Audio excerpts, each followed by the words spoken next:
तो कैसे हैं आप लोग? एक बार वापस से आपका स्वागत है मेरे चैनल में। आज मैं आपके लिए लेके आया हूँ हमारे जो एक सीरीज चल रही थी। सीरीज के अंदर हमने स्पोर्ट्स एंड योगा के अंदर कुछ खास इंपॉर्टेंट टॉपिक्स थे, उनके ऊपर चर्चा कर रहे थे। तो इसी क्रम में हम आज आपके लिए एक और टॉपिक लेके आए हैं। टॉपिक का नाम हमारा एक पुरस्कार है, राजीव गांधी खेल रत्न पुरस्कार, जिसे अब मेजर ध्यानचंद खेल रत्न पुरस्कार के नाम से जाना जाता है। तो उसके बारे में बातचीत करेंगे। आप देख सकते हैं पुरस्कार में, आप मेडल दिख रहा है आपको, राजीव वो ध्यानचंद जी के।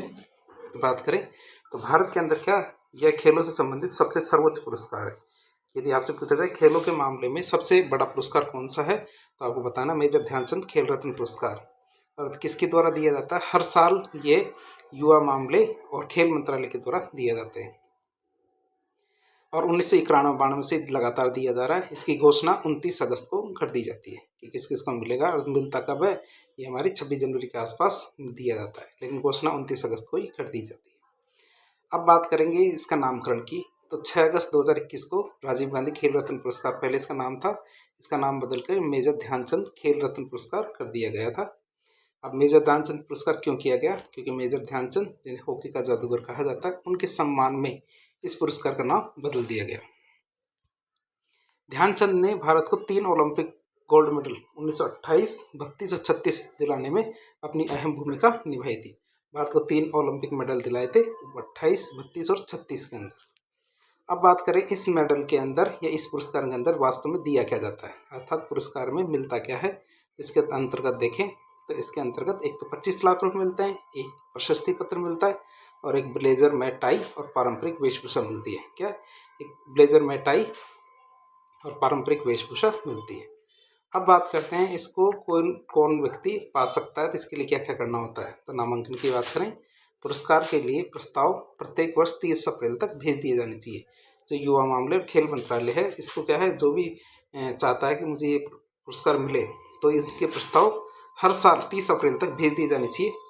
ये प्रस्ताव के युवा मामले और खेल मंत्रालय के द्वारा भारत सरकार के द्वारा मान्यता प्राप्त सभी जो खेल संघ है, जितने भी खेल संघ है, चाहे वो हॉकी का हो, क्रिकेट का हो, बीसीसीआई हो, चाहे हमारे टेबल टेनिस, किसी भी खेल की बात करें, जितने भी राष्ट्रीय खेल संघ है, जैसे हमारे Indian Olympic association, sports promotion और कंट्रोल बोर्ड और राज्य और संघ, राष्ट्रीय जितने भी राज्य सरकारें, उनको जनवरी फरवरी तक नामांकन ले लिए जाते हैं।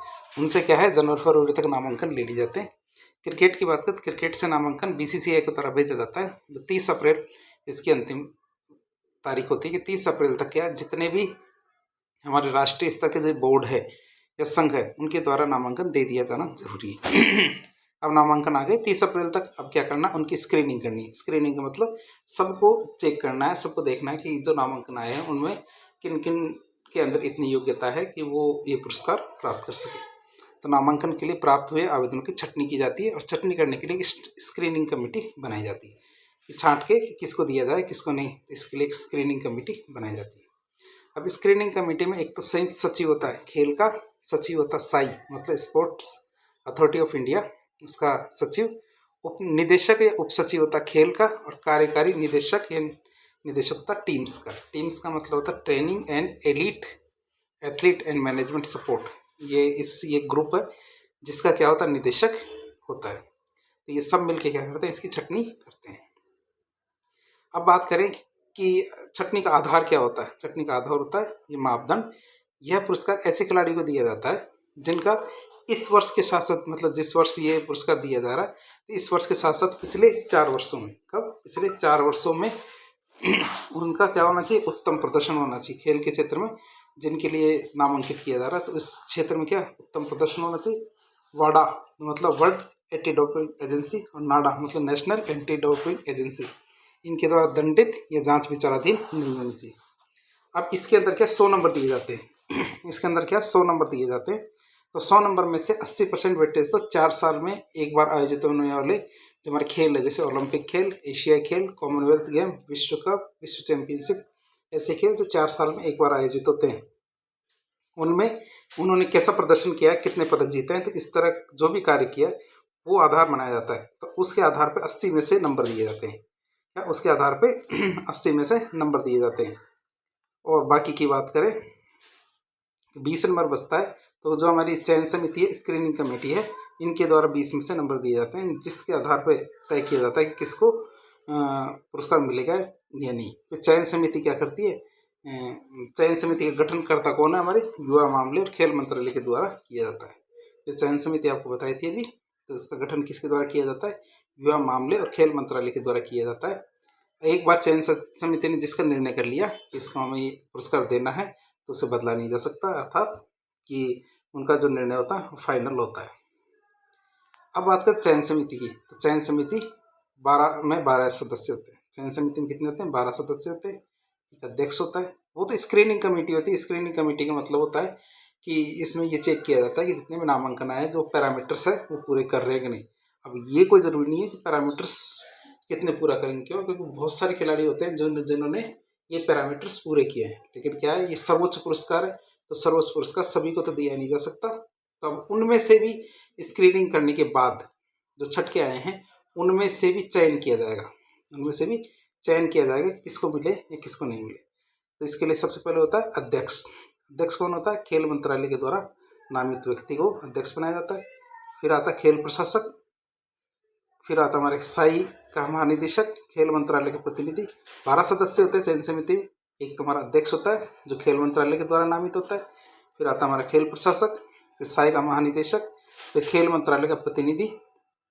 4 प्रतिष्ठित खिलाड़ी, 4 कौन से खिलाड़ी, प्रतिष्ठित खिलाड़ी, जिनको पूर्व में अर्जुन, राजीव गांधी खेल रत्न पुरस्कार, ये ओलंपियन होने चाहिए, वो होने चाहिए। 3 खेल विशेषज्ञ मतलब पत्रकार है, कमेंटेटर होने चाहिए, और एक पैरा ओलंपिक खिलाड़ी। तो इस तरह 12 खिलाड़ी या 12 सदस्य होते हैं हमारे चयन समिति के अंदर, जो तय करते हैं किसको ये अवार्ड मिलना चाहिए और किसको नहीं। अब बात करते हैं इनसे संबंधित कुछ फैक्ट, मतलब कि ये पुरस्कार सबसे पहले किसको दिया गया है। ये पुरस्कार सबसे पहले दिया गया हमारे विश्वनाथन आनंद, जो हमारे किससे, शतरंज से। तो पहले पुरस्कार प्राप्त करता है हमारे विश्वनाथन आनंद। फिर बात करें महिला में, तो पुरुष तो हमने देख लिया, अब महिला में देखें तो 1994-95 में भारोत्तोलन मतलब वेट लिफ्टिंग में पहले पुरस्कार विजेता थी हमारी महिला में कर्णम मल्लेश्वरी। कर्णम मल्लेश्वरी पहली महिला थी जिनको ये पुरस्कार मिला है। फिर आता अभिनव बिंद्रा। अभिनव बिंद्रा को निशानेबाजी में 2001 या 2002 में, 2001 से 2 के दौरान अभिनव बिंद्रा को मिला, और ये पुरस्कार प्राप्तकर्ता में सबसे कम उम्र के थे, मतलब 18 वर्ष की उम्र में इनको ये पुरस्कार मिल गया था। फिर बात करें पंकज अडवाणी, तो पंकज अडवाणी एकमात्र ऐसे खिलाड़ी है जिनको 2 खेलों में, 2 कौन कौन से खेल, बिलियर्ड्स और स्नूकर, इनके लिए क्या है 2005-06 के लिए यह अवार्ड दिया गया। एक खेल के लिए नहीं बल्कि 2 खेलों के लिए यह अवार्ड दिया गया, किसको, पंकज अडवाणी को।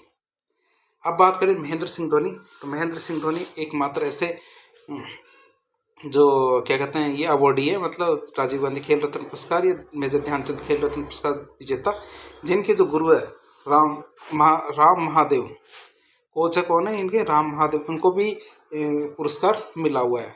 तो ये वाला पुरस्कार तो नहीं मिला, लेकिन अन्य पुरस्कार मिले हुए हैं, तो और जितने भी इनको ये वाले पुरस्कार नहीं मिले हुए। फिर जोड़ियों की बात करें कि ऐसे कौन सी जोड़ियां हैं जो साथ में काम करती है, साथ में खेलती है, और उन दोनों को ही राजीव गांधी खेल रत्न पुरस्कार एक साथ ही मिल जाए। तो एक साथ पुरस्कार पाने वाली जोड़ी की बात करें तो 2001 में महेश भूपति और सानिया मिर्जा, क्या महेश भूपति और सानिया मिर्जा दोनों हमारे खिलाड़ी हैं, तो दोनों भारतीय टेनिस खिलाड़ियों को पुरस्कार एक साथ मिला। ये पहली बार था जब एक साथ 2 टेनिस खिलाड़ियों को ये सम्मान दिया गया। क्या 2 टेनिस खिलाड़ी एक साथ सम्मान पाने वाले, या किसी भी एक खेल से साथ साथ खेलने वाले 2 खिलाड़ियों को एक साथ एक ही बार में अवार्ड मिला हो, यह केवल पहली बार हुआ। फिर खास बात देखें, केवल 2020 ही ऐसा साल था, क्या 2020 से एकमात्र ऐसा साल था जिसमें एक ही साल में सबसे ज़्यादा अवार्ड दिए गए, मतलब 2020 में सबसे ज़्यादा 5 खिलाड़ियों को खेल रत्न पुरस्कार दिया गया। अब वो कौन कौन थे हमारे, रोहित शर्मा क्रिकेट से, रानी रामपाल हॉकी, विनेश फोगट कुश्ती, मोनिका बत्रा टेबल टेनिस, और मरियप्पन थंगावेलु एथलेटिक्स। तो 5 खिलाड़ी है इनको खेल रत्न पुरस्कार दिया गया कब, 2020 के अंदर। तो ऐसा पहली बार हुआ। फिर बात करें तो भाई बहन की जोड़ी विजेता की बात करें तो क्रिकेटर थे हरमनप्रीत कौर, क्रिकेटर कौन है, हरमनप्रीत कौर, और हॉकी खिलाड़ी रुपेंद्र पाल सिंह। ये से दोनों भाई बहन है। जो हरमनप्रीत कौर को तो 2023 के अंदर खेल रत्न पुरस्कार दिया गया, और जो हमारे रुपेंद्र पाल सिंह है इनको अर्जुन पुरस्कार मिला हुआ। तो ऐसे भाई बहन है जिनमें एक को तो ये मिला हुआ, दूसरे को दूसरा, तो अवार्डी हैं ये दोनों हरमनप्रीत कौर और उनके भाई है रुपेंद्र पाल सिंह। इनको मिला। क्रिकेट खिलाड़ी हरमनप्रीत कौर महिला क्रिकेट की कप्तान है भारत की। अब बात करें 2024 के अंदर 4 लोगों को, हमारे 4 खिलाड़ी हैं जिनको ये अवार्ड दिया है। पहला हमारा डी गुकेश, शतरंज के खिलाड़ी है। तो इनकी खासियत ये थी कि 18 साल की उम्र में, मतलब सबसे कम उम्र में शतरंज चैंपियंस बनने वाले सबसे युवा खिलाड़ी है। मतलब 18 साल की उम्र में ये शतरंज के चैंपियन बन जाते हैं। दूसरे हमारे हरमनप्रीत सिंह, मतलब जो महिला क्रिकेट की बात करें तो ये हमारे टोक्यो 2020 के अंदर और पेरिस 2024 के अंदर इनको कांस्य पदक मिला। क्रिकेट ही नहीं, हरमनप्रीत सिंह तो हमारे हॉकी के हैं। फिर आता हमारे प्रवीण कुमार। प्रवीण कुमार हमारे पैरा एथलेटिक्स के हैं। प्रवीण कुमार किसके हैं? पैरा एथलेटिक्स के। तो इन्होंने क्या किया है, ऊंची कूद के खिलाड़ी हैं प्रवीण कुमार। तो पैरा टोक्यो 2020 में रजत पदक और पैरा पेरिस 2024 में इनको स्वर्ण पदक मिला है। तो इन्होंने बहुत अच्छा कार्य किया, तो इनको ये अवार्ड मिला। किसको? प्रवीण कुमार। फिर आते हैं हमारे मनु भाकर, हरियाणा की। 2022 के में एशियन खेल हुए थे, उसमें स्वर्ण पदक मिला, मतलब शूटिंग में वैसे ये। 2023 में बाकू विश्व चैंपियनशिप में स्वर्ण पदक। 2024 पेरिस में 10 मीटर एयर पिस्टल और 10 मीटर मिक्स्ड डबल में कांस्य पदक। मतलब 2 पदक मिले हैं इनको, मनु भाकर को, पेरिस ओलंपिक में। मतलब एक ही ओलंपिक में ये पहली महिला है जिनको 2 पदक मिले हैं। अब बात करें कौन कौन सी महिलाएं, ऐसी कौन कौन सी महिलाएं हैं जिनको ये पुरस्कार मिला हुआ है। तो बात करें जैसे मीराबाई चानू को भारोत्तोलन में 2018 में मिला, मिताली राज को क्रिकेट में 2021 में, अवनी लेखरा जो हमारे राजस्थान की, जिन्होंने बहुत बड़ा कमाल किया, पेरिस ओलंपिक में भी काम किया, बढ़िया कमाल किया है अभी जो हुआ था उसके अंदर। और जो टोक्यो ओलंपिक था, पैरा ओलंपिक, तो दोनों में कमाल किया था और दोनों में उन्होंने पदक जीते। क्योंकि पिछली बार तो उन्होंने पेरिस ओलंपिक में तो 2 पदक जीते थे। तो अवनी लेखरा खास खिलाड़ी। टोक्यो ओलंपिक में उन्होंने 2 पदक जीते थे और हमारी पेरिस ओलंपिक में 1 ही पदक जीता था। फिर आता लवलीना बोरगोहेन, ये हमारी बॉक्सिंग की है, 2021 के अंदर मिला इनको। मणिका बत्रा टेबल टेनिस की 2019 में। विनेश फोगाट कुश्ती की 2019 में। रानी रामपाल हॉकी की है 2020 में। अंजलि भागवत शूटिंग की है और हमारी कब 2002 के अंदर इनको ये अवार्ड मिला। अब राजस्थान से पूछ लिया जाए, आपके राजस्थान के ऐसे कौन कौन से खिलाड़ी है जिनको ये अवार्ड मिला हुआ है। जैसे राज्यवर्धन सिंह राठौड़ जो हमारे बीजेपी के अंदर मंत्री हैं, राजस्थान से हैं, तो 2004-05 में इनको अवार्ड मिला निशानेबाजी के लिए। देवेंद्र झांझड़िया भाला फेंक के खिलाड़ी, 2017 के अंदर मिला इनको। अवनी लेखरा 2021 के अंदर पैरा निशानेबाज। कृष्णा नागर पैरा बैडमिंटन खिलाड़ी है, 2021 के अंदर मिला। और मिताली राज क्रिकेटर है, महिला क्रिकेटर। तो मिताली राज है, पैरा बैडमिंटन गलत टाइप हो गए, पैरा बैडमिंटन नहीं, क्रिकेट की खिलाड़ी मिताली राज हमारी सबसे ज़्यादा रन बनाने वाली, तो मिताली राज है। पैरा बैडमिंटन नहीं है ये क्रिकेट है। तो 2021 के अंदर इनको ये अवार्ड मिला था, तो क्रिकेट की खिलाड़ी है। अब आता है, हम बात करें मेजर ध्यानचंद खेल रत्न पुरस्कार से संबंध में बहुत सारे विवाद भी होते हैं। अब विवादों की बात करें तो कौन कौन से विवाद सबसे इम्पोर्टेंट विवाद है, शुरू करें। हालांकि भारत का सर्वोच्च खेल पुरस्कार है, लेकिन इसके चयन और नामांकन प्रक्रिया को लेकर कई विवाद हुए हैं। और विवाद कौन कौन से? पहले योग्यता और चयन पर विवाद। कई बार ऐसा हुआ है जब बेहतर प्रदर्शन करने वाले खिलाड़ियों को तो नजरअंदाज कर दिया जाता है, जबकि अपेक्षाकृत कम सफल खिलाड़ी होते हैं उनको अवार्ड दे दिया जाता है। 2013 में डिस्कस थ्रोअर कृष्णा पुनिया ने आरोप लगाया कि खेल रत्न का चयन पक्षपातपूर्ण तरीके से किया गया, उनकी उपलब्धि को तो नजरअंदाज कर दिया गया, अर्थात उनको ये अवार्ड नहीं मिला। अब फिर ये भी होता है जिसको नहीं मिलता वही कमियां निकालता है, कि वही कहता है क्यों, क्योंकि सभी को लगता है कि वो खुद बहुत ज़्यादा योग्यता रखता है, लेकिन उसको ये इसकी योग्यता का सही आकलन नहीं हो रहा। तो हमेशा वही होते हैं, शिकायत वही करते हैं जिनको जो पीछे रह जाते हैं एक तरह से। फिर वही बात, 2020 में 5 खिलाड़ी को एक साथ देना। परंपरागत रूप से ये पुरस्कार हर साल केवल एक खिलाड़ी को दिया जाता था, लेकिन 2020 में पहली बार 5 खिलाड़ी को एक साथ सम्मानित कर दिया गया, जैसे रोहित शर्मा क्रिकेटर, रानी रामपाल हॉकी, विनेश फोगट कुश्ती, मनिका बत्रा टेबल टेनिस और मरियापन थंगावेलु पैरा एथलेटिक्स। इन 5 खिलाड़ी को एक साथ दिया गया। कई विशेषज्ञ ये कहते हैं कि इस तरह एक साथ ज़्यादा खिलाड़ी को देना इस पुरस्कार के महत्व को कम करने वाला निर्णय साबित होता है। फिर 2018 में कोहली को खेल रत्न पुरस्कार देने पर सवाल उठा। 2018 में जब विराट कोहली को खेल रत्न पुरस्कार दिया गया तो कुछ लोगों ने सवाल उठाया कि भारोत्तोलक जो हमारी मीराबाई चानू वो ज़्यादा योग्य थी, किससे? हमारे विराट कोहली से ज़्यादा योग्य थी, तो उनको ये अवार्ड क्यों नहीं दिया गया। आलोचकों का कहना था विराट कोहली पहले से कई प्रतिष्ठित क्रिकेट पुरस्कार जीत चुके हैं, जबकि ओलंपिक और वर्ल्ड चैंपियनशिप पदक विजेताओं को प्राथमिकता मिलनी चाहिए। क्यों? क्योंकि क्रिकेटरों के पास तो पैसों की भी कोई कमी नहीं है, क्रिकेटरों के पास तो पदकों की भी कोई कमी नहीं होती, वो तो क्या बहुत सारे अवार्ड्स जीत जाते हैं। लेकिन जो हमारे ओलंपियन होते हैं उनको तो क्या है बहुत कम मौके मिलते हैं अपना प्रदर्शन दिखाने का, और वो अपना प्रदर्शन बेहतर दिखाते हैं, उसके बाद तो उनको अवार्ड पहले मिलना चाहिए, मतलब उनको अवार्ड में प्राथमिकता मिलनी चाहिए। फिर बात करें नाम बदलने के विवाद, तो 2021 के अंदर ये नाम बदल दिया गया था। तो 1991 में जब ये शुरू किया गया था, ये अवार्ड 1991 में जब शुरू किया गया था, तब इसका नाम राजीव गांधी खेल रत्न पुरस्कार था। 2021 में प्रधानमंत्री नरेंद्र मोदी ने इसे मेजर ध्यानचंद खेल रत्न पुरस्कार करने की घोषणा की। कांग्रेस पार्टी और कुछ अन्य राजनीतिक दल थे, उन्होंने इस फैसले पर राजनीतिकरण का आरोप लगाया। उन्होंने कहा कि ये कार्य केवल राजनीतिकरण मतलब राजनीतिक तुष्टिकरण के लिए किया गया कार्य है, जबकि खेल जगत में इससे सकारात्मक बदलाव माना गया। जबकि खेल जगत में इसे ये माना गया, क्यों? क्योंकि ये खेल का सबसे बड़ा पुरस्कार है, तो सभी ने ये माना कि खेल का सबसे बड़ा पुरस्कार खेल के खिलाड़ियों के नाम पे ही होने चाहिए।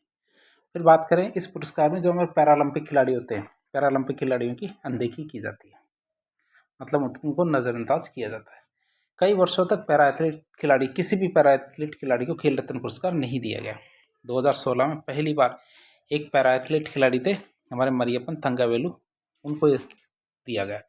इससे पहले कई पैरा एथलीट खिलाड़ियों ने आरोप लगाया कि सरकार और खेल मंत्रालय पैरा स्पोर्ट्स को उतना महत्व देता ही नहीं, ऐसे मानते हैं कि आते हैं खेलते हैं चले जाते हैं, लेकिन उनका कोई खास महत्व नहीं मानते थे, लेकिन अब देना शुरू कर दिया।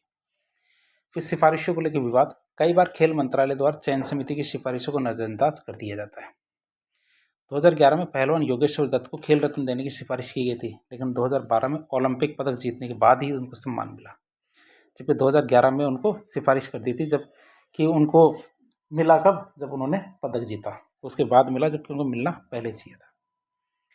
फिर एक ही खेल से बहुत सारे खिलाड़ियों को सबसे क्या है ये अवार्ड दिया गया है। कभी कभी एक ही खेल के कई खिलाड़ियों को लगातार खेल रत्न पुरस्कार दिया जाता है, जबकि अन्य खेलों के खिलाड़ियों को नज़रअंदाज कर दिया जाता है। जैसे हमारे क्रिकेट में सचिन तेंदुलकर, MS धोनी, विराट कोहली, रोहित शर्मा, मतलब एक ही खेल से इतने सारे खिलाड़ियों को यह अवार्ड दिया गया, जबकि अन्य खेलों के खिलाड़ियों को लंबे समय तक तो ये सम्मान दिया गया। कई खेल तो ऐसे हैं जिनमें अभी तक तो उसका शुभारंभ भी नहीं हुआ, अच्छे अच्छे खिलाड़ी हैं, लेकिन फिर भी उनको एक बार भी अवार्ड नहीं मिला। अब हम बात करेंगे क्रिकेट क्या है। मेजर ध्यानचंद पुरस्कार प्राप्त करता कुछ खिलाड़ियों के बारे में, उनके जीवन के बारे में पूछ लिया जाए तो आपको बताना है। मेजर ध्यानचंद खेल रत्न पुरस्कार भारत का सर्वोच्च खेल सम्मान है, जो खिलाड़ियों को उनकी असाधारण उपलब्धि के लिए दिया जाता है। अब कुछ विजेताओं की बात करते हैं, जीवन परिचय की उनके। जैसे हमारे एक खिलाड़ी है सचिन तेंदुलकर, क्रिकेट के हैं, 24 अप्रैल 1973 को जन्म हुआ। उपलब्धियों की बात करें तो भारत के महानतम बल्लेबाजों में से एक, 100 अंतर्राष्ट्रीय शतक बनाने वाले पहले खिलाड़ी बने।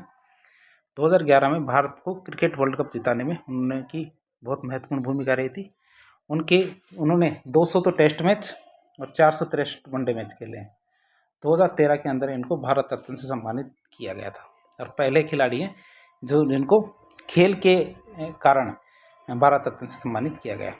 फिर बात करें विश्वनाथन आनंद शतरंज के, तो 1969 के अंदर तमिलनाडु में 11 दिसंबर 1969 को जन्म हुआ तमिलनाडु में। उपलब्धि की बात करें तो भारत के पहले ग्रैंड मास्टर बने 1988 में, 5 बार विश्व चैंपियन बने 2000, 2007, 8, 10 और 12। तो ये क्या 5 बार क्या है विश्व चैंपियन बने। दुनिया के सबसे तेज शतरंज खिलाड़ियों में से एक गिने जाते हैं, मतलब जो शतरंज की चाल है उसमें क्या बहुत कम समय लेते हैं। दुनिया के सबसे तेज शतरंज खिलाड़ियों में से एक है। उन्हें लाइटनिंग किड मतलब लाइट की स्पीड से, विद्युत की स्पीड से खेलने वाले जो बच्चे हैं उनके रूप में जाना जाता है, लाइटनिंग किड के नाम से जाना जाता है। लिएंडर पेस जो टेनिस से 1973 में जन्म हुआ, 17 जून 1973 कोलकाता में। उपलब्धि की बात है, भारत के सबसे सफल टेनिस खिलाड़ियों में से एक, ओलंपिक में भारत के लिए व्यक्तिगत कांस्य पदक जीता था 1996 में अटलांटा में। 18 grand slam doubles 18 grand slam doubles और मिक्स्ड डबल्स खिताब जीते। डेविस कप में भारत के लिए सबसे ज़्यादा जीत का रिकॉर्ड भी इन्होंने बनाया। इसमें डेविस कप में सबसे ज़्यादा बार यही जीते हैं हमारे, कौन है? लिएंडर पेस। फिर बात करें MC मैरी कॉम 2009 में MC मैरी कॉम 2009 में दिया गया मुक्केबाजी के लिए। 1 मार्च 1983 मणिपुर में जन्म हुआ। मुख्य उपलब्धि की बात करें 6 बार वर्ल्ड चैंपियन बनी। 2012 में लंदन ओलंपिक में कांस्य पदक, एशियाई खेलों में स्वर्ण पदक 2014 में। पहली भारतीय बॉक्सर जो ओलंपिक में 2 संस्करण मतलब 2012 और 2020 में खेली है। तो एकमात्र महिला बॉक्सर है जो 2 ओलंपिक में खेली है। फिर आती है हमारी साइना नेहवाल। कहते हैं साइना नेहवाल जो हमारे कौन से खिलाड़ी है, बैडमिंटन की खिलाड़ी है। 17 मार्च 1990 को हरियाणा में जन्म हुआ। मुख्य उपलब्धि की बात करें तो 2012 लंदन ओलंपिक में भारत की बैडमिंटन में पहला ओलंपिक पदक जीता है हादसे में। 2009 में बैडमिंटन सुपर सीरीज जीतने वाली पहली भारतीय महिला बनी। 2015 में बैडमिंटन वर्ल्ड रैंकिंग में नंबर 1 बनने वाली पहली भारतीय महिला की जो बैडमिंटन की रैंकिंग होती है उसमें फर्स्ट रैंकिंग पर पहुंच गई थी 2015 में। फिर आती है हमारे पीवी सिंधु। पीवी सिंधु की बात करें बैडमिंटन तो 5 जुलाई 1995 को तेलंगाना में जन्म।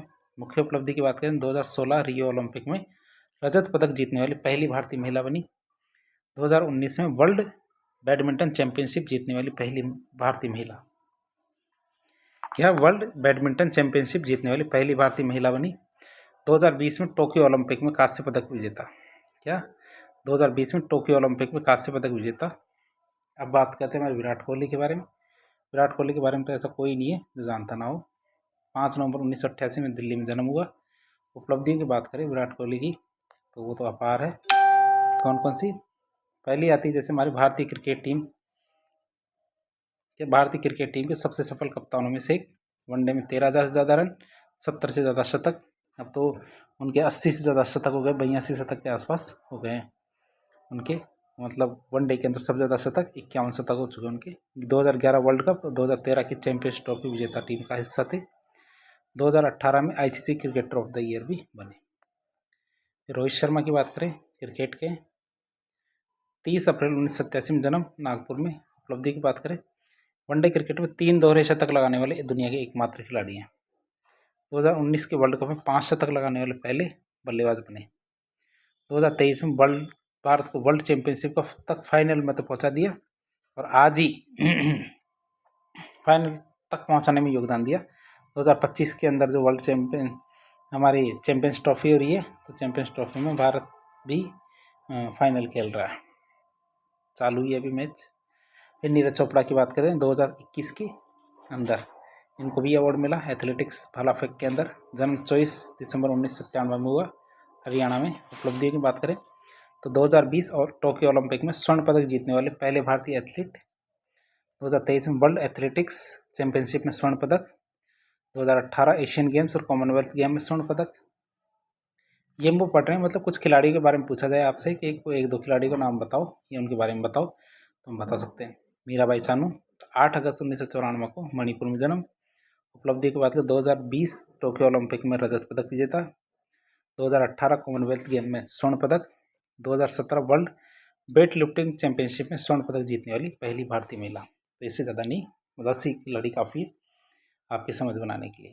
तो हमने कोशिश की है कि आपको इसके बारे में बहुत कुछ जानकारी मिले और बेहतर जानकारी मिले, बहुत कुछ ही क्या। तो हमने पूरी कोशिश की अपनी तरफ से। यदि वीडियो आपको पसंद आया तो वीडियो को लाइक करें, पसंद नहीं आया तो डिसलाइक भी कर सकते हैं, लेकिन आपकी राय ज़रूर दें। आपसे विशेष निवेदन है यदि आप यहाँ तक आपने देखा ही है तो इसको लाइक या डिसलाइक करें या फिर कमेंट में बताएं हमें। तो नए हैं तो चैनल को सब्सक्राइब करें, अपने दोस्तों के साथ शेयर करें। धन्यवाद।